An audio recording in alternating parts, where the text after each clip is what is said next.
क्यों परमेश्वर के अनुग्रह उसके प्रेम से मैं बस अब तक वंचित हूं। काफी समय हो गया प्रार्थना करते, काफी दिन हो गया प्रार्थना करते, बहुत उपवास रह लिया, बहुत गिड़गिड़ा लिया आपने परमेश्वर के सामने। खुद को जांचने की जरूरत है, क्या हमारा परमेश्वर भैरा है जो आपकी प्रार्थना नहीं सुन सकता? जैसे कल मैंने आपको वचन बताया था, क्या परमेश्वर का हाथ इतना छोटा हो गया है कि आपको उद्धार न कर सके? कानून का हाथ लंबा होता है ना, है ना? परमेश्वर का हाथ नहीं होता। लोग बोलते हैं कानून का हाथ क्या होता है? कानून का हाथ लंबा तो होता है, लेकिन पांव क्या होता है उसका? छोटा होता है। हालेलुया। परमेश्वर का हाथ छोटा नहीं है और न ही उसका पांव छोटा है। वह उद्धार करने के लिए कल भी अपने लोगों के बीच में रहता था और उद्धार करने के लिए आज भी परमेश्वर अपने लोगों के मध्य में है। कल भी परमेश्वर अद्भुत काम को करता था और आज भी परमेश्वर अद्भुत काम को करने के इस स्थान पर है। आपकी जिम्मेदारी क्या है, उस चीज को मैं आज आपको बताऊंगा। आप ध्यान से मेरे और सुने, इधर उधर ध्यान न लगाएं। मैं आपको आपकी जिम्मेदारी से आज अवगत कराने जा रहा हूं और अगर आप अपनी जिम्मेदारी को समझ जाएंगे मेरे प्रियो, प्रभु का काम बढ़ना शुरू हो जाएगा। जिसके लिए आप प्रार्थना करते आए हैं उसको आप बहुत जल्द इस कलीसिया में बैठे परमेश्वर की आराधना करते हुए देखेंगे। आप अपनी जिम्मेदारी को समझ जाएंगे। ये कलीसिया परमेश्वर की महिमा से भर जाएगा। आमीन। आज अपने उन बातों को, उन जिम्मेदारियों को आपने समझ लिया, कौन आंसू से बच जाएगा। Hallelujah, hallelujah. आप जानते हैं वो जिम्मेदारी क्या है? क्या जिम्मेदारी परमेश्वर ने आपको दिया? अगर मैं आपसे पूछूं तो आप यही बोलोगे प्रार्थना करने की जिम्मेदारी। चलो ठीक है, प्रार्थना करने की जिम्मेदारी परमेश्वर ने आपको दिया। कितना प्रार्थना करते हैं आप? अगर आप कहोगे कि सुसमाचार प्रचार करने की जिम्मेदारी परमेश्वर ने दिया, कितना सुसमाचार प्रचार करते हैं आप? कितने लोगों को प्रभु यीशु मसीह के बारे में आपने बताया? आप सोचते हैं दीन दुखियों को सुधि लेने का जिम्मेदारी परमेश्वर ने दिया है। कितने दीन दुखियों का सुधि आपने लिया? हम तो खुद अपने ही जरूरतों को पूरा नहीं कर पा रहे हैं, दीन दुखियों का क्या सुधि लेंगे? सही है गलत है? सही है गलत है? हमारी खुद की जरूरतें पूरी नहीं हो रही है, दीन दुखियों की क्या जरूरत पूरी करेंगे?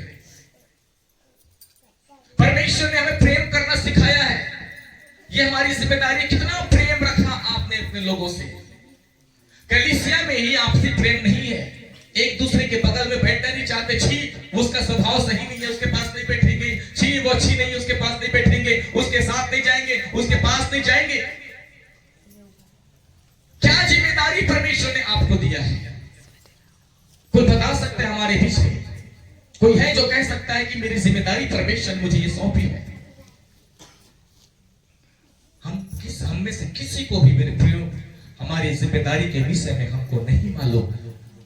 हम सिर्फ इस स्थान पर सिर्फ अपने मतलब के लिए, अपने मकसद के लिए आते हैं। मेरी जरूरतें पूरी हो गई, बस मुझे चंगाई चाहिए था, मिल गया, बस मुझे छुटकारा चाहिए था, मिल गया, बस आशीष चाहिए थी, मिल गया, बस। ये आपकी जिम्मेदारी नहीं। आप ऐसा कार्य करके स्वार्थीपना दिखाते हैं जिसे परमेश्वर कदाचित पसंद नहीं करता। ध्यान से सुन लीजिए, आप अपने लिए नहीं परंतु दूसरों को उद्धार के लिए भी बुलाए गए हो। बाइबल कहता है तुम्हारा देह चलता फिरता सुसमाचार है और तुम्हें देखकर लोग स्वर्गीय परमेश्वर की महिमा करेंगे। अपने आप को जांच कर देखिए, कितने लोग आपके जीवन को देखकर परमेश्वर की महिमा करते हैं। कोई बोल सकता है मैं हूं ऐसा जो मेरे जीवन को देखकर लोग परमेश्वर की महिमा करता है? आप बोल सकते हैं ऐसा? कितने लोग बोल सकते हैं इस बात को? नहीं।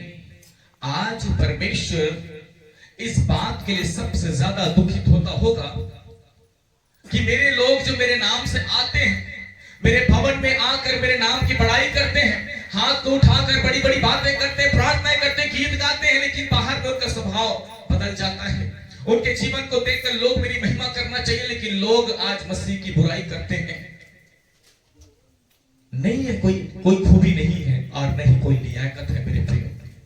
और इसलिए परमेश्वर आज आपको आपकी जिम्मेदारी से अवगत कराना चाहता है। कितने लोग अपनी जिम्मेदारी को समझना चाहते हैं?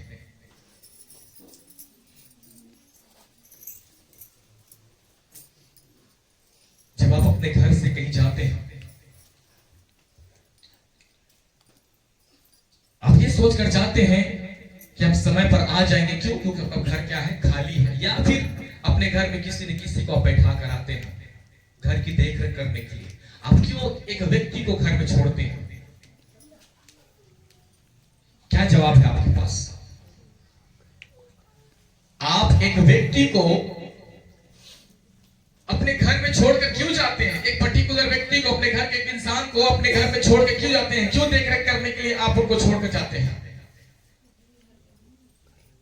बोलिए। चोरी हो जाएगा, घर में कोई घुस जाएगा, जानवर घुस जाएगा, कुत्ते बिल्ली घुस जाएंगे, चीजों को नुकसान पहुंचा देंगे। इस बात का डर आपको सताते रहता है। और इसलिए आप जो क्या करते हैं, कहीं जाने से पहले अपने घर में किसी न किसी को नियुक्त करते हैं, चाहे आपका बेटा हो, चाहे आपका बेटी हो, चाहे आपकी पत्नी हो, चाहे आपके पति हो, चाहे आपके बहू हो, चाहे आपके नाती पोता कोई भी हो, किसी न किसी एक व्यक्ति को आप अपने घर में ठहरने के लिए बोलते हैं, क्योंकि आपको डर है आपके घर का नुकसान हो जाने का। कोई ना कोई चीजें आकर, कोई वस्तु आकर या कोई जानवर आपके घर में घुसकर किसी चीज को नुकसान न पहुंचा दे, हानि न पहुंचा दे, इसलिए आपको डर रहता है। और एक चौकीदार को आप बैठा कर जाते हैं, एक पहरा देने वाले को आप बैठा कर जाते हैं। लेकिन जहां पर आत्मिक जीवन की बात आती है, जब आप अपने किसी काम में व्यस्त हो जाते हैं, आपने अपनी जिम्मेदारी किसको दिया? किसी को दिया? मैंने मान लीजिए आपको प्रार्थना योद्धा नियुक्त किया है, आप किसी कारणवश कहीं चले गए, आपने अपना स्थान किसको दिया? किसको दिया?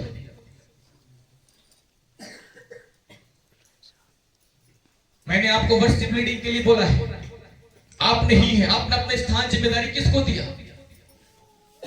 मैंने आपको प्रचार करने के लिए दिया है, आप किसी कारणवश कहीं जा रहे हैं, आपने जिम्मेदारी किसको दिया? आपको मालूम है कि मुझे जिम्मेदारी देना चाहिए, लेकिन आप जानबूझकर जिम्मेदारी नहीं देते, इसलिए कि कोई आपसे बढ़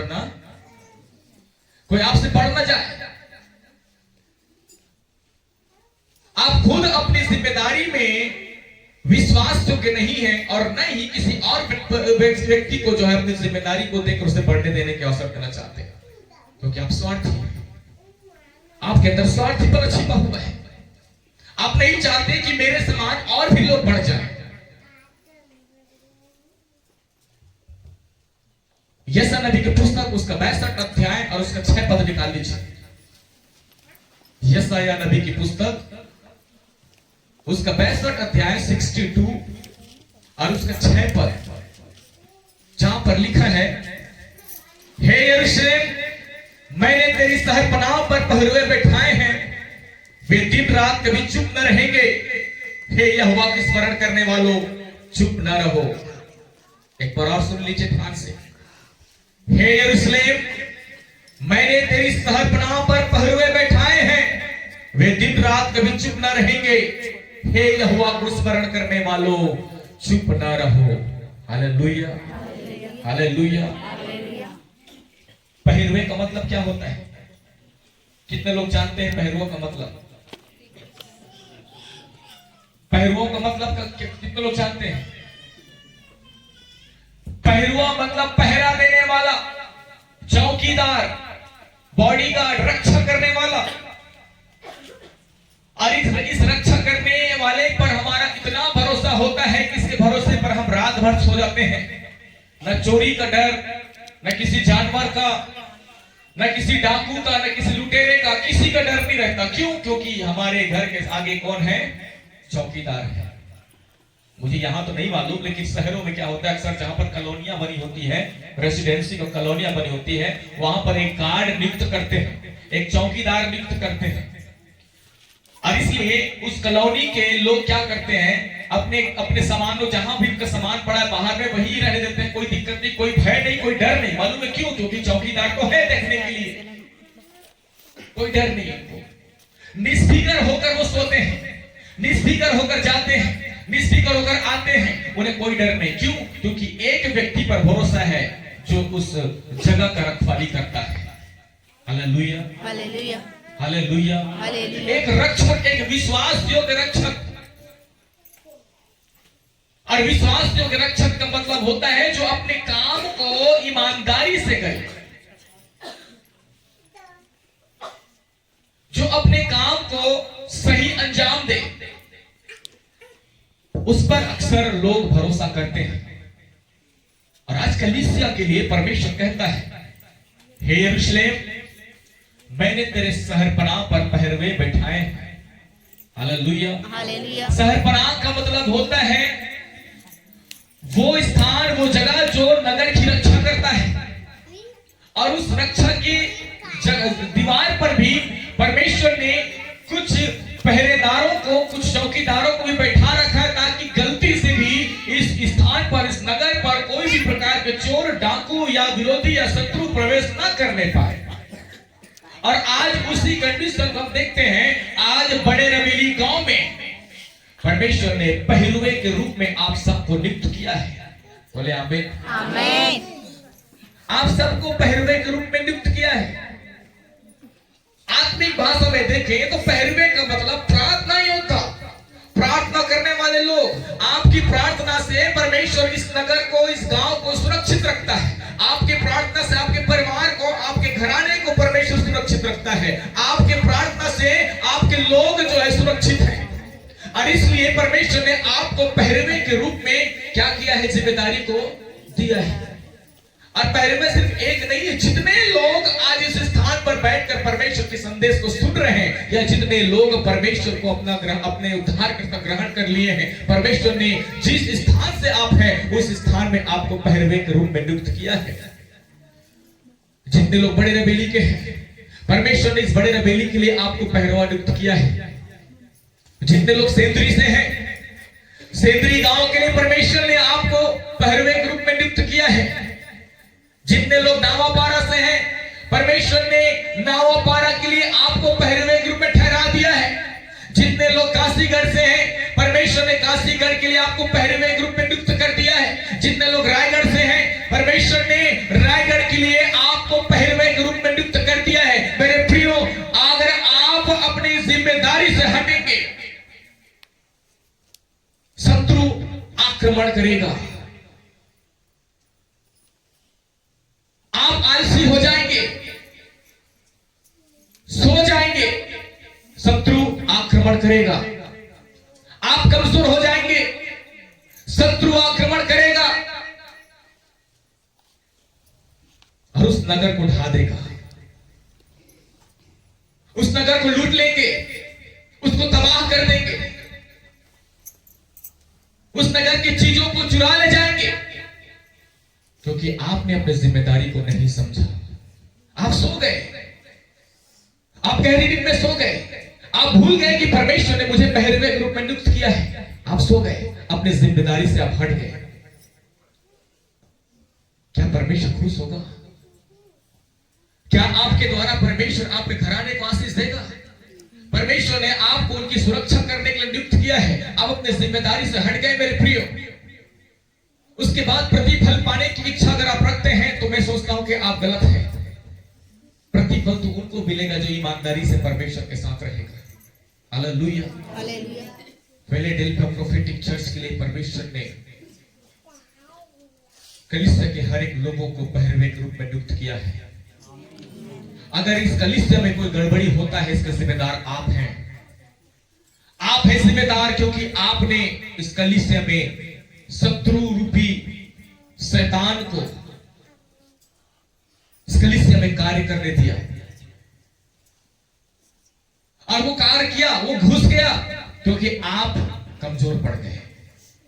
आपने अपनी जिम्मेदारी खो दिया, अपनी जिम्मेदारी से आप जो हट गए, आप अविश्वास योग्य ठहर गए। चोर कब आता है? अगर आप जागते रहेंगे तो क्या आपके घर में चोर आएगा? सो जाएंगे तो। अगर आप पहिरवे हैं, अगर इस कलीसिया में गड़बड़ी होता है, इसका मतलब आप सो रहे हैं। तभी तो ना शैतान चोर के रूप में कलीसिया में आया, कलीसिया की चैन को छीन लिया, कलीसिया की शांति छीन ली गई, कलीसिया का प्रेम छीन लिया गया, कलीसिया में से एकता छीन ली गई, कलीसिया में फूट डाल दिया गया, कलीसिया में विरोधी पैदा कर दिया। मालूम है क्यों? क्योंकि आप सो गए। आप सो गए। आपको परमेश्वर ने जागते रहने के लिए कहा है। यीशु मसीह कहता है जागते रहो और प्रार्थना करते रहो। आप सो गए, शैतान आया, कलीसिया में गड़बड़ी करके चला गया। आपके परिवार में बीमारी आ गई, कर्ज में डूब गए, कोई काम सफल नहीं हो रहा, आपकी शांति छीन ली गई, आपके आनंद छीन ली गया। क्यों? क्योंकि परमेश्वर पहले से कहता है सावधान रहो, क्योंकि हमारा शत्रु शैतान गरजने वाले सिंह के माने दिस्ताक में रहता है, कब किसको फाड़ खाए। चोर किसी और काम के लिए नहीं, चोरी करने, डाका डालने, हत्या करने, नाश करने के लिए आता है। और शैतान इसी ताक में रहता है कि मैं कब किसके घर में प्रवेश करूं। आप सो गए, उसको अवसर मिल गया, वो आपके घर में गया। सालों से आपने प्रार्थनाओं के द्वारा, उपवास के द्वारा परमेश्वर से जो शांति पाया था उसे चुरा कर ले गया। जो आशीष आपने पाई थी शत्रु शैतान चोरी करके ले गया। जो आनंद आपने बटोरा था शत्रु शैतान चोरी करके ले गया। क्यों? क्योंकि आप सो गए। आप सो गए, अपनी जिम्मेदारी से आप हट गए। गांव में कई प्रकार की विपत्तियां आ रही है, बीमारियां, महामारियां, क्लेश, कई प्रकार की बातें। क्यों? क्योंकि आप सो गए। आप सो गए। मैं आपको जता दूं, आपके रहते अगर इस गांव में लोग मसीह को जाने बिना मृत्यु को सैया में जाते हैं, इसका जिम्मेदार आप हैं। Hallelujah, hallelujah. अगर आपके यहां रहते हुए लोग बिना मसीह को जाने मर जाते हैं, इसका जिम्मेदार आप हैं। क्यों परमेश्वर ने आपको इस स्थान पर रखा? क्योंकि आप परमेश्वर के वचन को सुनाएं, आप परमेश्वर के प्रेम को बांटें, आप परमेश्वर की शांति को बांटें, आप परमेश्वर के आनंद को बांटें। लेकिन आपने अपना जिम्मेदारी खो दिया और एक इंसान बिना उद्धार पाए मर गया। कौन है इसका जिम्मेदार? कौन है यहां का पहरेगा? कौन है? आप हैं। और आपके होते एक व्यक्ति बिना मसीह को जाने कैसे मर गया? लेखा किसको देना पड़ेगा? किसको देना पड़ेगा? और इसलिए मेरे प्रियो, परमेश्वर आपको कहता है कि उसने आपको इस गांव के लिए, इस कलीसिया के लिए, आपके घर परिवार के लिए, आपके घराने के लिए परमेश्वर ने प्रार्थना योद्धा के रूप में नियुक्त किया है। और प्रार्थना योद्धा का काम होता है काम जागते हुए प्रार्थना करते रहना, लगातार प्रार्थनाओं में बने रहना, चलते फिरते ढंग से प्रार्थना करते रहना, समय का सदुपयोग करना और सही रीति से देख रेख करना। ये परमेश्वर ने जिम्मेदारी आपको दी है। अगर जिस दिन ये जिम्मेदारी आप समझ जाएंगे मेरे प्रियो, कलीसिया में बरकत होगी। बोले आमीन। आमीन। परिवार में आशीष आएगा। बोले आमीन। आपके घराने नाज़ बचाए जाएंगे। बोले आमीन। आपके गांव उद्धार को पाएगा। बोले आमीन। आप अपना जिम्मेदारी आज समझ जाइए। परमेश्वर ने जो जिम्मेदारी आपको दिया है, उस जिम्मेदारी को आपको बखूबी निभाना है मेरे प्रियो। परमेश्वर ने यहोशू से कहा, व्यवस्था की यह पुस्तक तेरे चित्त से उतरने ना पाए, इसी पर रात दिन ध्यान करते रहना, न इससे दाएं मुड़ना और न इससे बाएं मुड़ना, क्योंकि ऐसा करने से तेरे सारे काम सफल होगा और तू प्रभावशाली। यहोशू 1:8 में आप पढ़ सकते हैं। परमेश्वर ने यहोशू को सफलता का एक राज बता दिया, नाम कमाने का राज परमेश्वर ने यहोशू को बता दिया। आज हम नाम कमाने के लिए वीडियोस बनाते हैं, रील्स बनाते हैं, यूट्यूब में फेमस होना चाहते हैं, फेसबुक में फेमस होना चाहते हैं, इंस्टाग्राम में फेमस होना चाहते हैं, नाम कमाना चाहते हैं, 4 लोग हमें जान जाए, 4 लोग हमारी आदर करें, 4 लोग हमारी महिमा करें, इज्जत करें। यही इसी के चक्कर में पूरे के पूरे लोग आज भटक रहे हैं। लेकिन एक बात परमेश्वर ने यहोशू को बता दिया, बेटा देख, अगर तुझे सफल होना है, प्रभावशाली बनना है, अगर तू चाहता है कि लोग तुझे जाने, अगर तू चाहता है कि देश और विदेशों में तेरी कीर्ति, तेरे मान और महिमा बढ़े, एक उपाय मैं तुझे बताता हूं। और उपाय क्या था? व्यवस्था की यह पुस्तक तेरे चित्त से उतरने ना पाए, इसी पर रात दिन ध्यान करना। सिर्फ दिन के समय नहीं, रात को भी इसी पर ध्यान करना। और व्यवस्था में लिखी गई बातों में से ना तो तू दाएं मुड़ना और ना ही बाएं मुड़ना। ऐसा करेगा तब तू प्रभावशाली होगा। आज हमारे काम सफल नहीं होते, बिजनेस करते हैं सफल नहीं होता, खूब मेहनत कर रहे हैं फल नहीं मिल रहा, खूब खेतों में मेहनत कर रहे हैं, जितना बीज बो रहे हैं उससे कम हम फसल काट रहे हैं, जितना कमा रहे हैं वो सारा चीज बीमारियों में, परेशानियों में निकल जा रहा है, कोई बचत नहीं हो पा रहा है। इसके लिए परमेश्वर ने एक उपाय दे दिया, व्यवस्था की यह पुस्तक तेरे चित्त से, व्यवस्था की पुस्तक अर्थात व्यवस्था की बातें, अर्थात परमेश्वर की बातें, परमेश्वर का ज्ञान, परमेश्वर की योजना, परमेश्वर के नियम, परमेश्वर का कानून आपके दिमाग से कभी उतरने, परमेश्वर ने जो कहा है वो बातें आपसे अलग ना होने पाए, परमेश्वर ने जो आदेश आपको दिया है वो आदेश आपके जीवन से अलग ना होने पाए, परमेश्वर ने जो ज्ञान, जो आज्ञा आपको दिया है वो आज्ञा आपसे अलग ना होने पाए, यही परमेश्वर चाहता है। और जब ऐसा ही करेंगे, परमेश्वर की बात से हम नहीं मुकरेंगे, परमेश्वर की आज्ञा से हम नहीं भटकेंगे, तब परमेश्वर हमारे सारे कामों को क्या करेगा? सफल कर देगा। कब हम अपनी जिम्मेदारियों को समझेंगे मेरे प्रिय? हमारा जिम्मेदारी चर्च में बैठकर ताली बजाना, हाथ उठाना, गाना गाना ही नहीं होता, परंतु चर्च की एक एक चीज भी, एक एक जरूरत के सामाने भी आपकी जिम्मेदारी है, क्योंकि इसी जगह पर परमेश्वर उपस्थित होता है और यही उपस्थित होकर परमेश्वर आपको आशीष देता है। Hallelujah, hallelujah. आज चर्च की सारी जरूरतें भी आपकी जरूरत है, ये भी आपकी जिम्मेदारी है। चर्च में पर्सनल झाड़ू भी होना चाहिए, ये आपकी जिम्मेदारी है। ऐसा नहीं कि विजय के घर में चर्च लगता है भैया तो उसी घर के झाड़ू यूज करेंगे, नहीं, चर्च का अलग होना चाहिए। कौन समझेगा इसकी जिम्मेदारी को? कौन कब समझेगा आप इस जिम्मेदारियों को? आप भी बैठकर इसी जगह पे आराधना करते हैं, इसी जगह पे परमेश्वर आपको आशीष दे रहा है, इसी जगह पे आप चंगे हो रहे हैं, इसी जगह पे छुटकारा पा रहे हैं, इसी जगह परमेश्वर आपको अपनी शांति से भर रहा है, तो इसी जगह में आपकी जिम्मेदारी होना चाहिए। Hallelujah, hallelujah. आप पहरे के रूप में हैं, परमेश्वर ने आपको सुरक्षा कर्मी के रूप में नियुक्त किया है। मेरे प्रियो, अपने जिम्मेदारियों से ना भटके, अपने जिम्मेदारियों से आप ना भटके, अपने जिम्मेदारियों को समझें और अपने जिम्मेदारियों के अनुसार काम करना शुरू कर दें। परमेश्वर आपको भी आशीष देगा, आपके द्वारा कलीसिया को आशीष देगा, आपके द्वारा जो है आपके घराने को, आपके बच्चों को, आपके जवानों को, आपके समाज को, आपके घराने को, आपके गांव को आशीष देगा। Hallelujah, hallelujah. आपको अपना जिम्मेदारी समझना है। आइए हम अपनी आंखों को बंद करें, मैं खड़ा होने की नहीं बोलूंगा,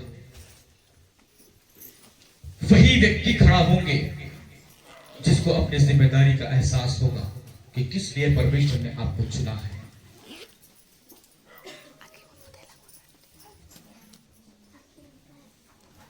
वही व्यक्ति खड़े होंगे जिसको लगता है कि मेरी जिम्मेदारी है चर्च के लिए, जो अपनी जिम्मेदारी को पूरा कर सकता है, करना चाहता है परमेश्वर के लिए, चाहे वो चर्च भवन में सेवा करने का हो, चाहे सुसमाचार प्रचार करने का हो, चाहे प्रार्थना करने का हो, चाहे लीडिंग करने का हो, चाहे गवाही करने के लिए हो। अगर आपको लगता है कि मेरी जिम्मेदारी इस चर्च के लिए है और मुझे करना चाहिए, मैं अपनी जिम्मेदारी को निभाना चाहता हूं, अपनी जिम्मेदारी में आगे बढ़ना चाहता हूं, अगर मेरे सहयोग से, अगर मेरे योगदान से, अगर मेरी प्रार्थना से मेरा कलीसिया बढ़ता है, इस कलीसिया में आशीष आता है, उन्नति आता है, तो मैं अपनी जिम्मेदारी से नहीं हटूंगा। Thank you Jesus. अपनी जिम्मेदारी को समझें, अपनी जिम्मेदारी को समझें। अगर परमेश्वर आपको प्रार्थना करने का जिम्मेदारी दिया है, आप प्रार्थना में लगे रहें। अगर परमेश्वर इस भवन के जरूरतों को पूरा करने के लिए आपका नियुक्त किया है, आप अपनी जिम्मेदारी से ना हटें। अगर परमेश्वर ने इस भवन का स्तंभ आपको बनाया है, अपनी जिम्मेदारी से ना हटें। परमेश्वर आपके द्वारा फिलाडेल्फिया प्रोफेटिक चर्च आशीष देने वाला है। जितने लोग गूगल मीट मीटिंग में जुड़े हुए हैं, मैं उनसे भी इस बात के लिए बुलाहट देता हूं, आप अपनी जिम्मेदारी को समझ जाएं। परमेश्वर ने किस लिए आपको बुलाया है, आपका उद्देश्य कलीसिया के लिए क्या है, परमेश्वर के लिए आपका क्या योगदान हो सकता है, आप समर्पित कर दीजिए अपने जीवन को। शबरा लारा सेंदिरे गिरी बेरी शबरा नामागा धार सोरो बोरो। हम अपनी जिम्मेदारी को समझे मेरे प्रिय, हम अपनी जिम्मेदारी को समझे, हम अपनी जिम्मेदारी को समझे। परमेश्वर आपको जिम्मेदार व्यक्ति बनाना चाहता है, आपका विश्वास योग्य बनाना चाहता है। आपके विश्वास योग्यता के कारण एक कलीसिया आत्मिक उन्नति की ओर बढ़ेगा। आपके विश्वास योग्यता के कारण आपके घराने उद्धार पाएंगे। आपके विश्वास योग्यता के कारण आपके गांव में जागृति आएगी, उद्धार आएगा, कलीसिया बढ़ेगी, चिन्ह चमत्कार होगा, क्योंकि परमेश्वर विश्वास योग्य लोगों को ढूंढता है और वो विश्वास योग्य आपको बनना है। जो भी जिम्मेदारी परमेश्वर ने दिया है, उन जिम्मेदारियों को आपको निभाना है। जो आज्ञा परमेश्वर ने आपको दिया है, उन आज्ञाओं को पूरा करना है। जो आदेश परमेश्वर ने आपके जारी किया है, उन आदेशों को पूरा करना है। कौन है जो परमेश्वर के लिए उसकी जिम्मेदारी को उठाने को तैयार है? अपने स्थान में खड़े हो जाएंगे। Thank you Jesus, hallelujah. आत्मा की हवा यहाँ है, आत्मा की आवाज यहाँ है, आत्मा की हवा यहाँ है, आत्मा की आवाज यहाँ है। कुछ होने पर है, नया होने पर है, अद्भुत यहाँ होने पर है। कुछ होने पर है, नया होने पर है, अद्भुत यहाँ होने पर है। आप सामने आ जाएंगे, आप सामने आ जाएंगे बिल्कुल।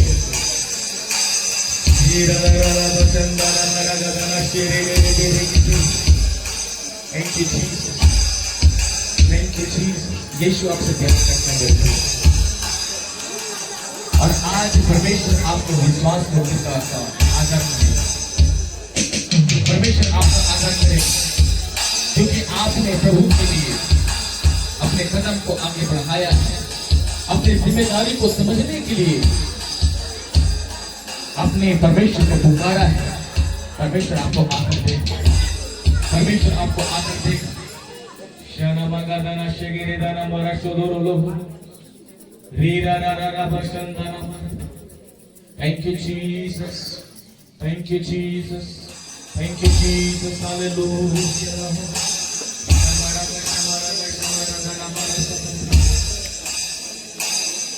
कुछ होने पर है, नया होने पर है, अद्भुत यहाँ होने पर है। कुछ होने पर है, नया होने पर है, अद्भुत यहाँ होने पर है। आत्मा की हवा यहाँ है, आत्मा की आवाज यहाँ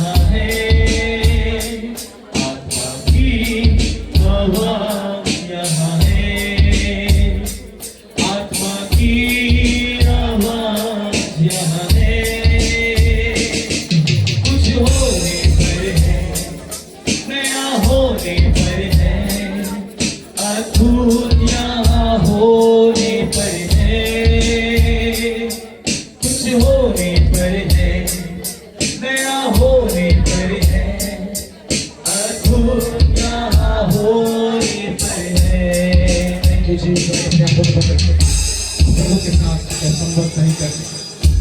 प्रभु से प्रार्थना करें कि प्रभु मुझे ग्रहण कर। जो जिम्मेदारी तूने मुझे दी है, जिम्मेदारी को निभाने के लिए स्वर्ग के परमेश्वर में अपने जीवन को आपको देता हूँ। मैं जानता हूँ प्रभु, मैं मानता हूँ कि बहुत सी चुनौतियां, बहुत सी कठिनाइयां हो सकता है आएगा मेरे जीवन में, पर अगर तू मेरे साथ है तो मेरा विरोधी कौन हो सकता है प्रभु। मेरे अगुवाई कीजिए, सब कामों को सफल कीजिए, मुझे प्रार्थना योद्धा बनाइए पिता, और जो जिम्मेदारी तूने मुझे दी है उस जिम्मेदारी को विश्वास करके करने के लिए जो भी काम तूने मुझे सौंपा है प्रभु, उन कामों को विश्वास से करने के लिए आप मेरी सहायता करें परमेश्वर। प्रभु के जीवन को तो भाई लोग आप लोग सामने आ जाएंगे। Thank you Jesus, hallelujah, hallelujah Lord.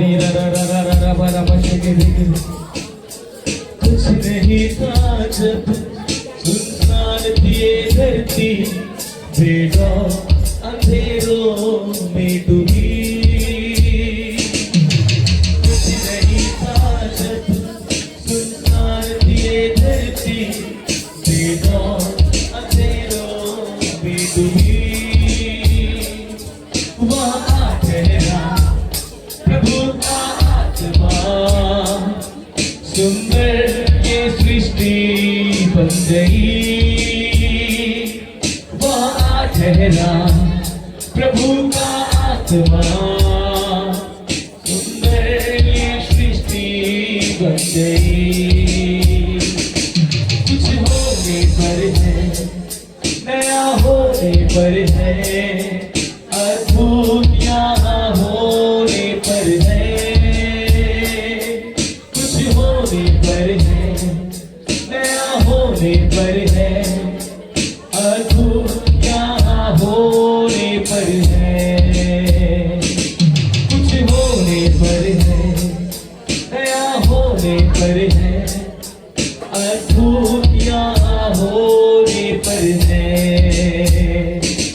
कुछ होने पर है, नया होने पर है, अद्भुत यहाँ होने पर है। Thank you Jesus, hallelujah. अपने हाथों को स्वर्ग की ओर उठा ले बिल्कुल। इस समय परमेश्वर आपके जीवन में काम करे। परमेश्वर की आत्मा प्रबलता के साथ आपके ऊपर उतरे, आपको अपने नियंत्रण में ले ले, आपको अपने आगोश में ले।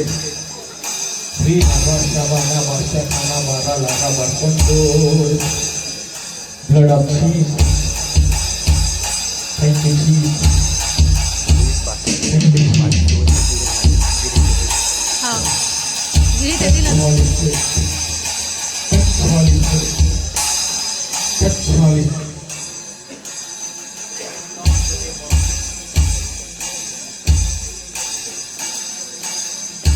Right now in the name of Jesus.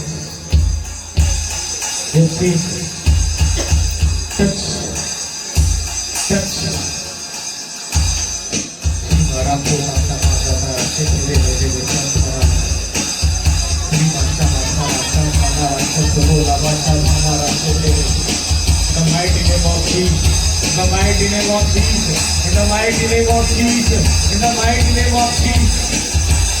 Ni bata khara la bata khara bata khare chile. यीशु के लहू के द्वारा, यीशु के लहू के द्वारा पिता परमेश्वर शुद्ध होने पाए और अपने जिम्मेदारियों के विश्वास को कितना आगे बढ़ते पाए प्रभु।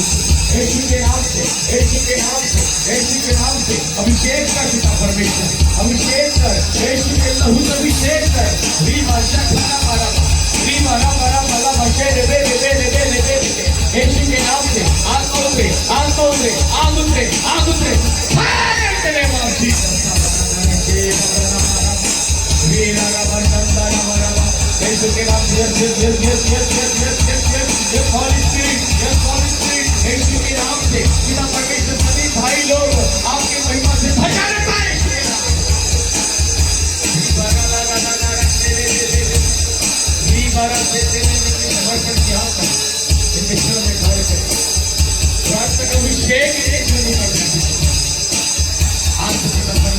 जिम्मेदारी आपने दी है और जिम्मेदारी में विश्वास होकर निकलने का प्रभु दया कर, दया कर।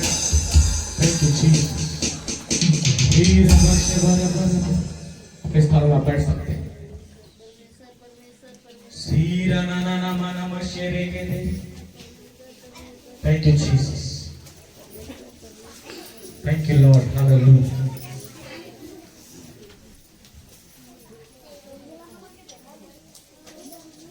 Thank you Jesus.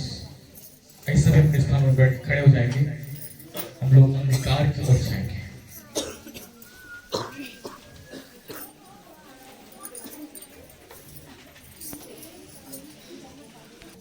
ये अंगीकार हमारे जीवन में होना चाहिए। Thank you Jesus. हे परमेश्वर,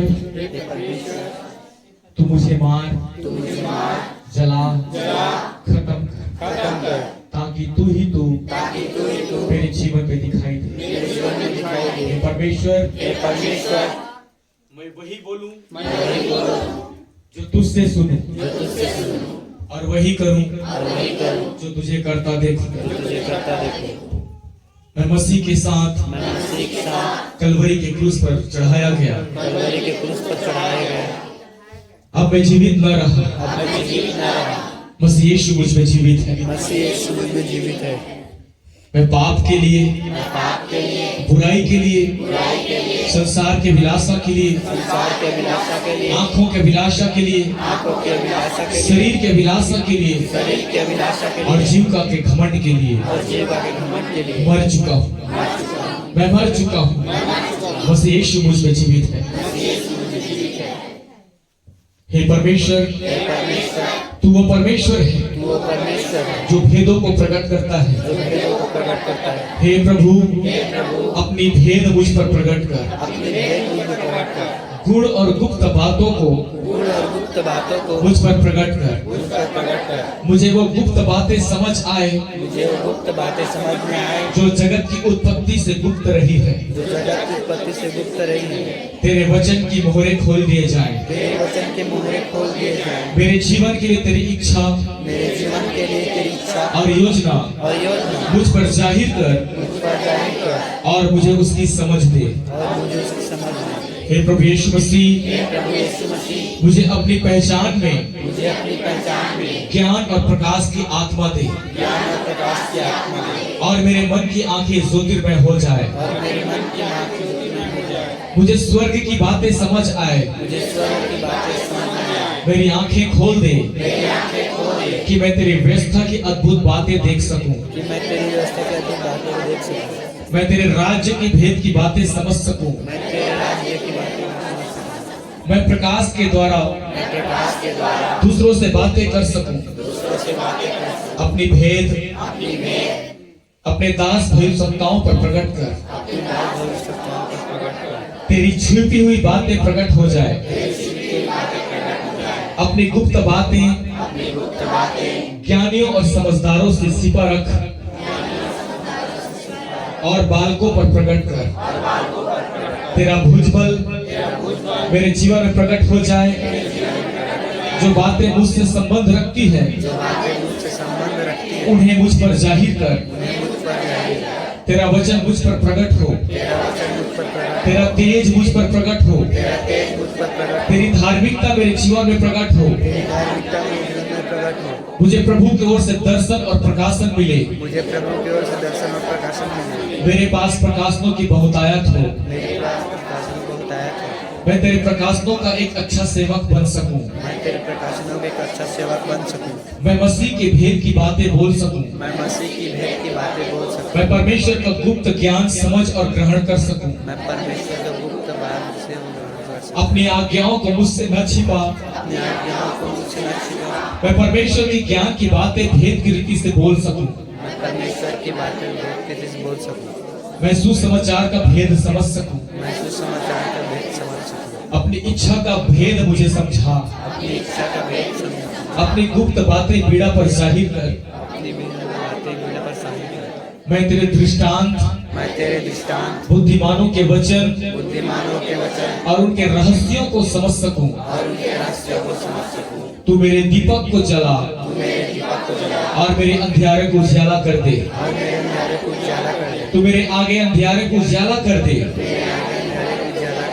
तू मुझे अंधकार और गुप्त स्थानों में छिपा हुआ धन दे।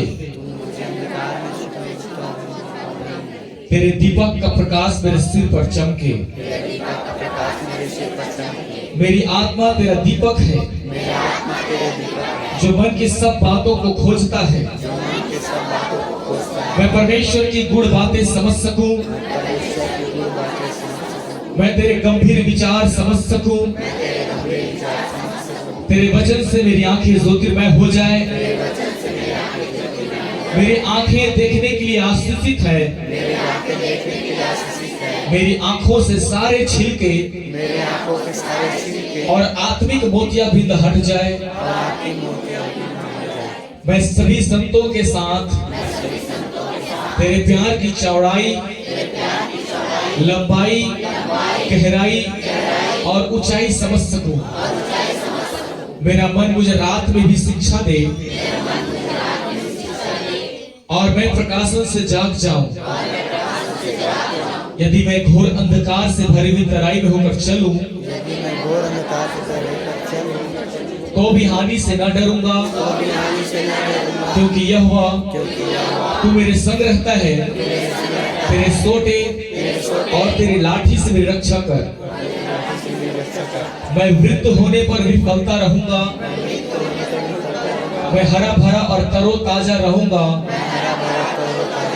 और ये प्रचार करता रहूंगा कि यहोवा सच्चा है, वो मेरी चट्टान है और उसमें कुटिलता कुछ भी नहीं है। यीशु के नाम से आमीन। अपने हाथों को हम बढ़ाकर फिलाडेल्फिया प्रोफेटिक चर्च को आशीष दें। जैसा पवित्र आत्मा आपको उभारता है, फिलाडेल्फिया प्रोफेटिक चर्च को आशीष दें। सेंद्री की कलीसिया को आशीष दें। रायगढ़ की कलीसिया को आशीष दें। कांसीगढ़ को आशीष दें। नवापारा को आशीष दें। और भी नए नए स्थान जिसे हम प्रारंभ करना चाहते हैं, उन सारे स्थानों को प्रभु आशीष दे।